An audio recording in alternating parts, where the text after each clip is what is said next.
서울은 지금부터 10년간 집중 개발 도상에 놓여져 있는 아주 핵심 도시다 이렇게 보시면 돼요. 네. 여기에 10년간은 진짜 이 서울의 한가운데를 이 동서에서 가로지르는 이 W자, W의 가치를 가지고 있어요. 한강변에 있는 가치는 W. 여기서 W의 가치는 뭡니까? 영문 이니셜로 네. W, 웰스, 부의 가치를 가지고 있는 거고 WON, 돈의 약자다. 네. 이게 이제 북쪽에서 보면은 뭐예요? M자잖아. 그렇죠. 머니죠, 머니. 뜰자리가 진짜 막 무궁무진하게 쌓여 있어요. 자, 이 한강이 흘러가면서 이렇게 W자에서 라운드를 그린 자리가 명당자리예요. 그냥 속된 말로 명당자리. 1번, 용산. 저기는 완벽한 미개발지예요, 지금 상태에서. 이 용산 공원을 중심으로 네. 이렇게 이제 뭐 그 주변에 이렇게 한 바퀴 돌아서 대략 한 4만 가구 이상이 새 아파트로 나와야 돼요. 이쪽 동쪽에 이제 한남 뉴타운, 뭐 이런데 유엔사 부지에 지금 막 분양을 이제 준비 중이에요. 파크사이드라는 뭐 오피스텔 주상복합이 지어질 건데. 네. 자, 유엔사 부지, 수성구 부지, 또 여기 가운데 있는 청아 아파트, 한남 뉴타운 2, 3, 4, 5구역. 자, 이렇게 해서 대략 많게는 뭐 한 2만 가구 가까이 되지 않겠나. 자, 한강변에 뭐 한강맨션에서 요 신동 아파트까지 따지면은 뭐 한 7, 8천 세대. 네. 서쪽에 가면은 이제 국제 업무지구가 있어요. 네. 여기 뭐 6천 세대 뭐 이런 걸 더해서 삼각지를 경우에서 이 후암동까지, 그 다음에 이제 서울역 뒤쪽에 서계, 청파, 원효까지 하면 4만 호 이상이 용산에 들어온다. 이건 거의 신도시급 이상의 새 아파트가 등장하는 천지개벽형 변화를 갖는 데가 여기예요. 제일 먼저 주목을 하시라. 왜냐면 우리는 우리나라는 이 공원에 대한 전망, 사용 가치를 전혀 지금 누리지 못하거나 이해를 못하는 경우가 대부분이에요. 왜냐면 공원 옆에 살아본 적이 거의 없기 때문에. 올림픽 공원이 있지만 네. 올림픽 공원을 제대로 전망하면서 사는 아파트는 거의 지금 별로 없어요.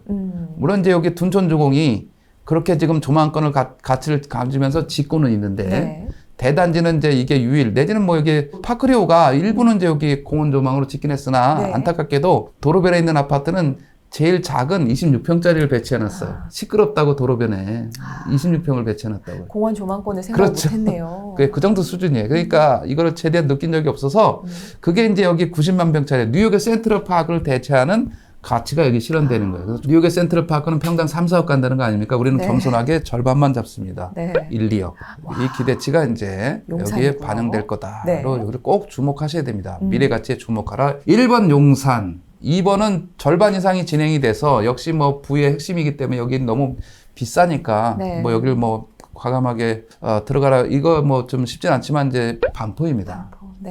반포는 한강 이렇게 저 후면 시대에서 이제 전면 시대로 개편되는 와중에 있어요. 그 서막을 연 게 뭡니까? 아리팍이라고 하는 대림 아크로 리브팍이잖아요. 네. 이거. 그 다음에 이제 8월부터 입주를 하기 시작한 지금은 이제 핵심인 원베일리가 있는 거고. 네. 자, 그 와중에 이미 이제 조용하게 들어가 있는 데가 있잖아. 아크로 리버뷰. 자, 리버뷰의 설계를 잘 보세요. 십자가 설계, 크로바 설계로 되어 있잖아요. 저거는 한강 조망을 극대화한 설계예요. 4개 타입, A, B, C, D 4개 타입에서 1, 2, 3, 4, 5 타입에서 모두 다 한강 조망이 돼요. 전면에 있는 이 2개 타입은 이제 두 면에서 보이겠죠, 한강이. 뒤에 있는 2개는 이제 한 면씩 보이겠죠. 네. 자, 이렇게 설계해서 이제 4개 면에서 다 한강을 조망할 수 있는 극대화한 아파트가 이 아파트라는 거죠. 자, 이렇게 해서 반포는 한강 전면 시대가 개방을 한다. 그렇게 될 경우 한강에서 핵심은 어디가 될까요? 비록 지금 이 순간 반포주구 1단지 여기 1, 2, 4주구가 조합원 입장에서는 5층짜리 중대형이기 때문에 사업성이 제일 좋아. 그렇지만 그거는 조합원 입장이고 네. 새 아파트로 바뀐 이후에는 저기는 어찌됐건 간에 이 끝자리에 끝자리. 변방. 네. 그럼 핵심은 어디야 되는 거예요? 신반포 2차. 그러니까 한강은 안 보이지만 4차. 이런 자리가 메인이 되는 거예요. 여기는 이제 신세계백화점, 고속터미널 이런 온갖 편의시설에 환경이 다 같이 한강 조망권을 갖추고 있는 한강 공원을 누릴 수 있는 이런 가치를 병행하기 때문에 여기. 자, 그 다음에 트라이앵글에서 네. 이제 반포가 동생이고 그럼 이제 형은 누구냐? 이제 압구정이잖아, 압구정. 그죠? 압구정은 6개 지구로 나눠요. 미성이 1, 신현대가 2, 여기 구현대 한가운데가 3, 4는 이렇게 니은자. 뭐 이게 8차, 4, 6, 3 이렇게 해서 이렇게 L자. 자, 그 다음에 여기 가운데 있는 한양 1, 2차는 여기가 이제 5지구예요, 5지구.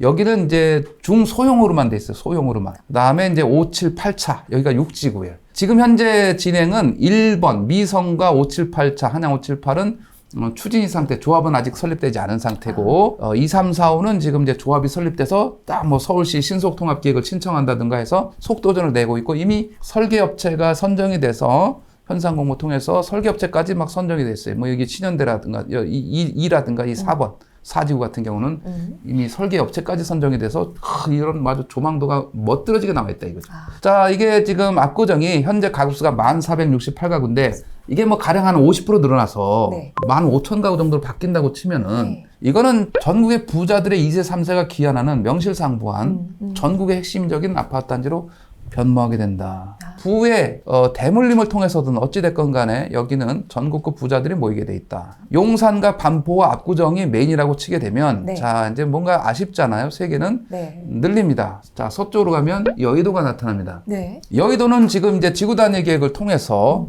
집중적인 용적률 상향을 통해서 개발이 하게 돼 있어요. 여의도는 지금 이제 7,743가구, 거의 이제 8,000가구에 약간 못 미치긴 하는데 여기 이제 용적률이 좀 높기 때문에 2배 가까이로 변신한다고 치면은 뭐 만 한 3, 4천 가구로 바뀐다고 치면 네. 이 변신 또한 놀랍습니다. 자, 여의도에서의 포커스는 한 3-4가지 정도 나눠볼 수가 있어요. 여의도는 교통 편리성에서 누가 최고 좋으냐. 여의도역을 걸어서 쉽게 갈 수 있는 초역세권, 뭐 미성광장 아파트라든가. 네. 자, 그 다음에 이제 사업성이 제일 좋은 자리는 상업지역. 그렇죠. 현재 용도 지역이 일반 상업적인 아파트가 여의도는 있어요. 대표적으로 이제 서울 공작, 수정 아파트, 삼부 아파트의 일부, 진주 이렇게 일부 이렇게 돼 있습니다. 네. 그러면 메인 자리는 이제 조망권 한강 조망원까지 한강 공원까지 같이 활용할 수 있어야 되니까 서울 아파트 요 자리죠. 자, 여기는 이제 더 현대라는 백화점까지 편리성이 뛰어나. 그렇죠. 그래서 이 자리가 서울 아파트의 그런 뭐 포커싱이 좀 맞춰져야 될 필요가 있고 그 다음에 이제 조망권만 가지면 서울 아파트를 남쪽으로 살짝 가리면서 네. 한강 조망을 하면서 동남향으로 자, 이 앞쪽으로는 이제 초중고가 있기 때문에 저 시범 아파트까지 500m가 개방감이 드는 그런 자리가 이 모카 아파트예요. 그래서 조망권 면에서는 모카 아파트가 최고의 자리다. 자, 그 다음에 여의도에서 최고령이면서 최대단지인 시범 아파트가 있어요. 이게 71년산이에요. 1584가구인데 이번에 이제 그 도시 정비계획안이 서울시에서 통과가 되면서 네. 여기가 63빌딩보다 높은 뭐 한 65층 막 이렇게 지금 디자인이 되는 거로 일단은 물론 100% 확정은 아니겠습니다만 네. 이제 그렇게 나오고 있는 자리. 물론 이제 시범 아파트의 장점은 이런 한강도 같이 아우르면서 최대 단지라는 그런 가치도 있지만 상대적으로 여기가 조금 약한 취약점이 있는데 지하철역이 멀다. 네. 백화점도 좀 멀다. 그다음에 성수가 있습니다. 성수 전략적이고요. 네. 자, 8,200세대.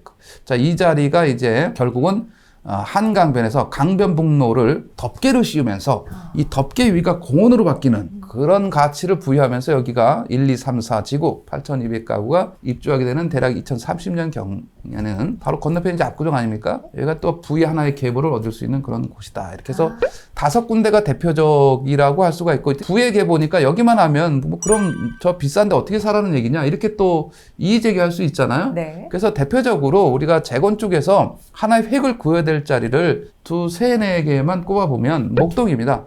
목동은 이제 1단지부터 14단지까지 있는데 현재 26,000가구예요.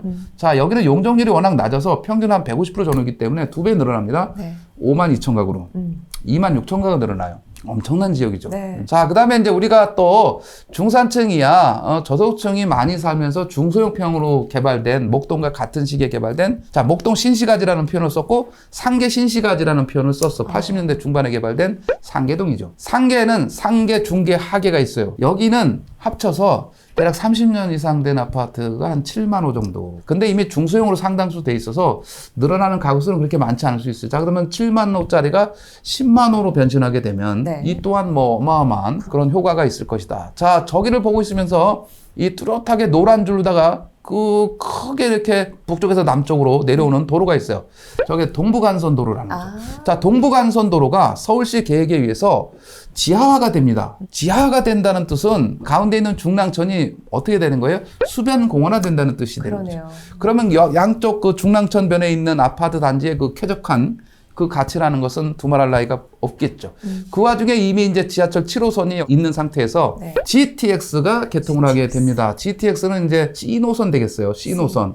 양주 덕정에서 의정부 창동에 오게 됩니다. 창동역이 여기죠. 자, 광운대. 자, 광운대 주목하시기 바랍니다. 창동, 광운대. 광운대 다음에 어디냐면 청량리예요. 청량리, 왕십리, 삼성역. 그러면 광운대에서 만약에 탄다고 하게 되면 청량리 왕십리 삼성역 10분 만에 삼성역에 쫙 나타나는 거예요. 네. 지금은 이제 뭐 공덕역에 걸어서 갈 수도 있고 뭐 이런 가치가 이 동부간선도로에서 빛을 발하게 되고 이 주변에 개발이 이루어진다 그러면 이 지역은 이제 아까도 말씀드렸다시피 GTX뿐만 아니라 기존에 이제 남쪽으로 하는 7호선까지 겸비하고 있고 기존에 이제 경의중앙선이 됐던 경춘선이 됐던 그죠? 나중에 개통하게 될 왕십리에서 연결하는 이제 동북선 경전철이 됐던 뭐 26년도에 개통한 예정인 네. 이런 가치들까지였기 때문에 이 서울에서 하나의 좀 상대적으로 개발이 덜 된 좀 늦은 이런 지역이었던 이 동북 지역의 가치가 향후 10년간 획기적으로 변신할 수 있어요. 자, 동부간선도로 지하는 이렇게 지금 현재 노선사 강변북로에 와서 끝나는 게 아니라 네. 직진을 합니다. 삼성역이랑 연결되는 거예요. 동부간선도로가. 삼성역을 통과해서 어디까지 연결되냐면 여기 있는 헌능 IC까지 이제 궁극적으로 미래에는 연결이 돼요. 그러면 이제 헌능 IC는 여긴 서울 간 고속도로의 시발점이에요.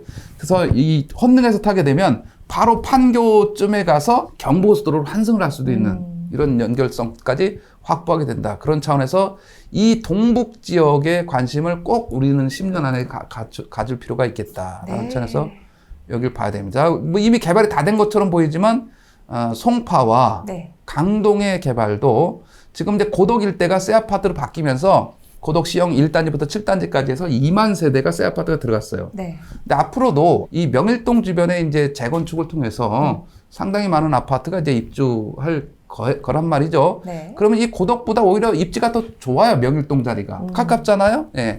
그리고 저기는 이제 기존에 5호선도 가지만 9호선이 또 옆을 지나가게 돼 있어요. 그럼 바로 이제 강남발 아파트가 되는 거예요. 그래서 이쪽 강동에 대한 관심도 10년 안에 충분히 주목을 해야 될 지역이다. 네.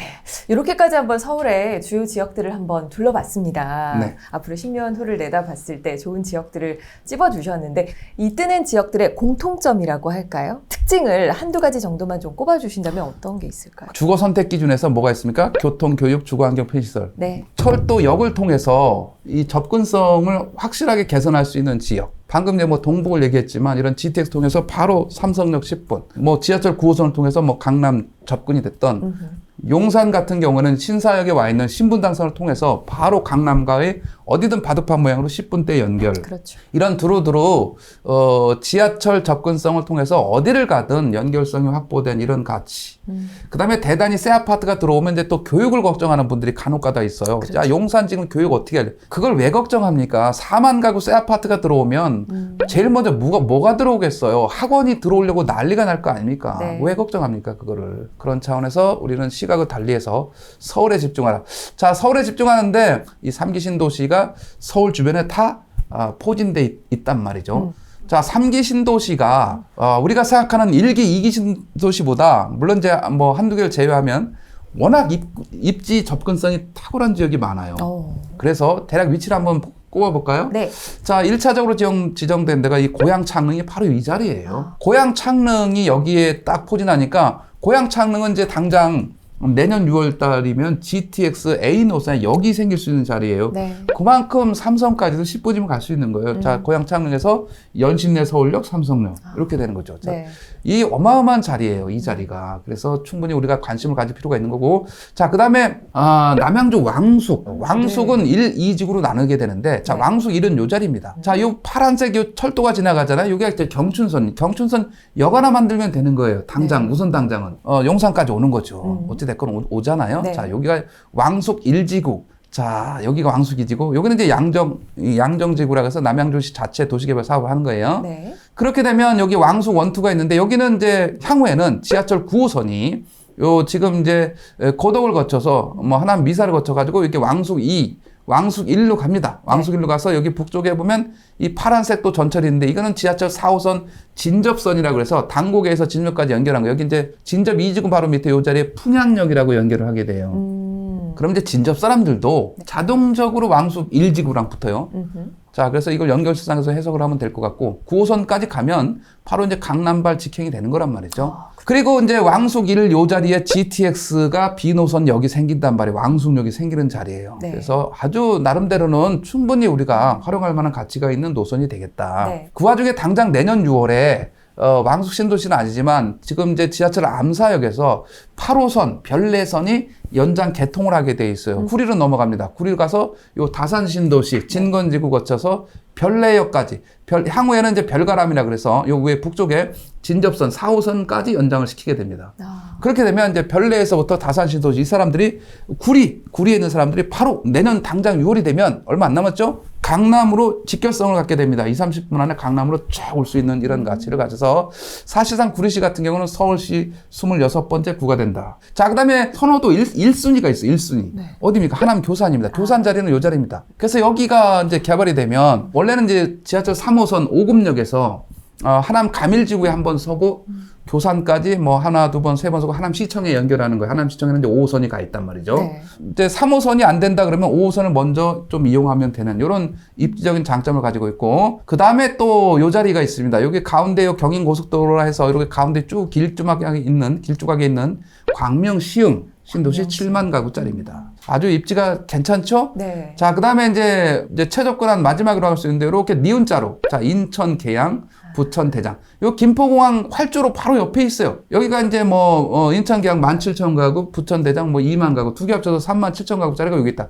자, 이렇게 보게 되면 3기 신도시의 최대 문제는 35만 3천 가구인데, 이번에 정부에서 9.16 대책에서 3만 가구를 늘린다고 발표했어요.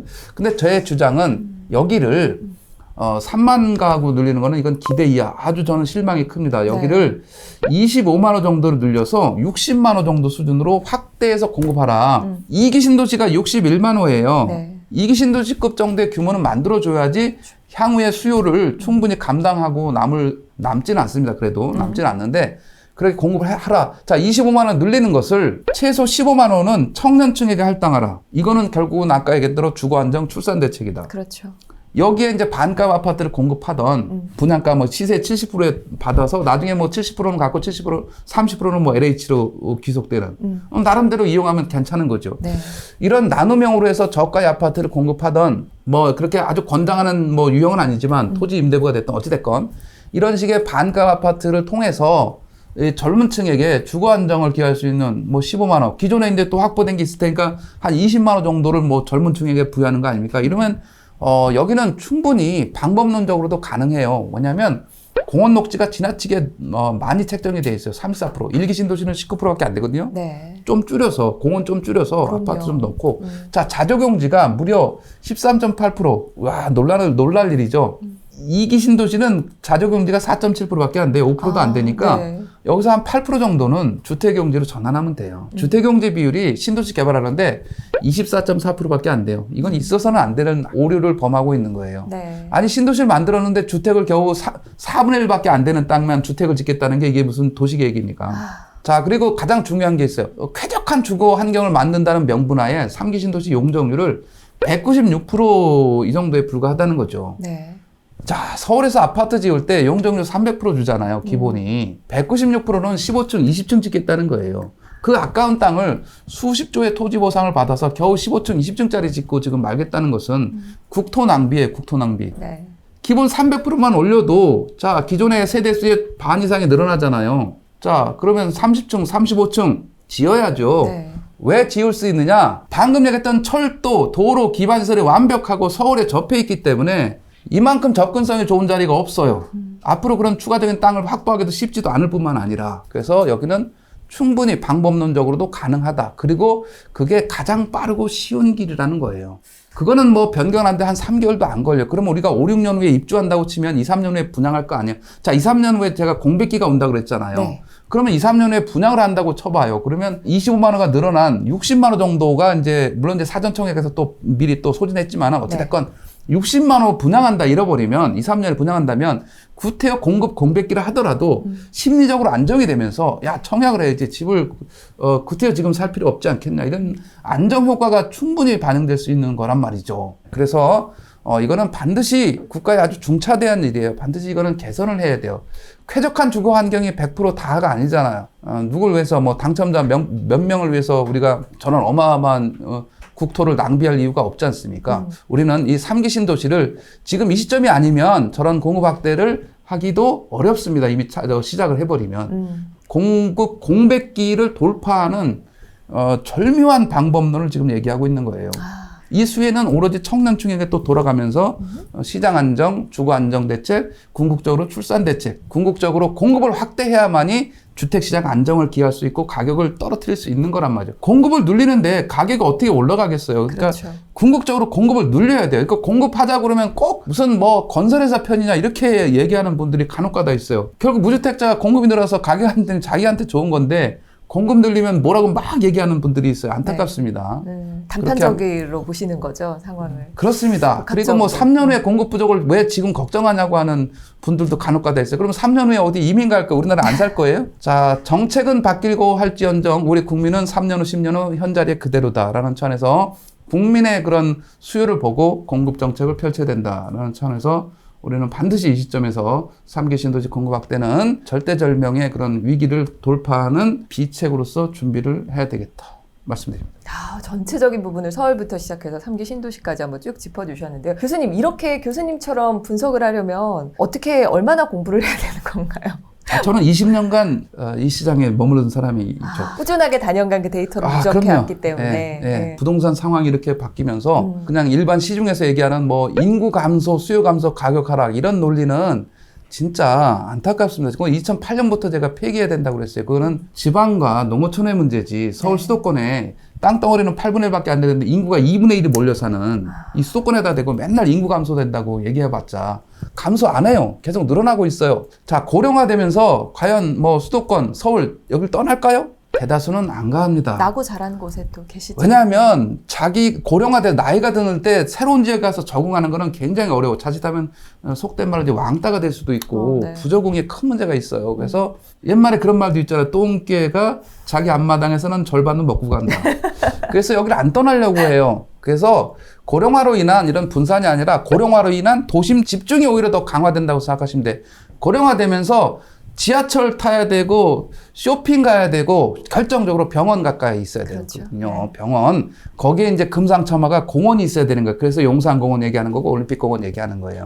그런 취지에서 이 시장의 큰 흐름 이거를 뭐 누가 맨날 인구 감소를 물어봐요. 지금 이 순간에도 물어봐요. 저는 2008년부터 아니라 그랬는데.